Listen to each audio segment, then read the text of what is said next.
నమస్కారం. అక్షత న్యూస్ కు స్వాగతం.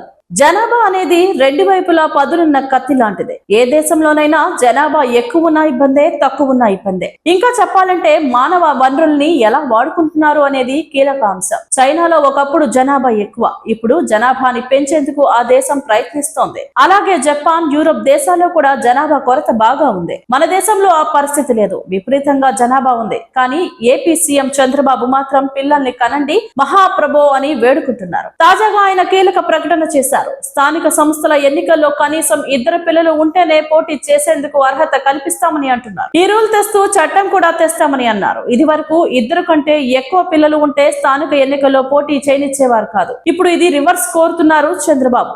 ఇకపై ఏ పథకం అమలు చేయాలన్నా కుటుంబం పరిమాణాన్ని లెక్కలోకి తీసుకుంటామని చంద్రబాబు చెప్పడంతో ఇది హాట్ టాపిక్ అయింది. ఏపీలో 5 కోట్ల మంది జనాభా ఉన్నా ఎందుకు సీఎం మళ్లీ సంతానం కనమని కోరుతున్నారు అనేది తేలాల్సిన అంశం. చంద్రబాబు చెబుతున్నది ఏమిటంటే జనాభా ఉంది కానీ కొత్తగా పుట్టే పిల్లల సంఖ్య తగ్గిపోతుందని ఆయన అంటున్నారు. ఇలా సడన్ గా సంతాన రేటు తగ్గిపోతే ఓ 20 ఏళ్ల తర్వాత మానవ వనరుల కొరత బాగా వస్తుందని ఆయన అంటున్నారు. ఇది సమాజంలో ఆర్థిక బ్యాలెన్స్ ని దెబ్బతీస్తుందని అంటున్నారు.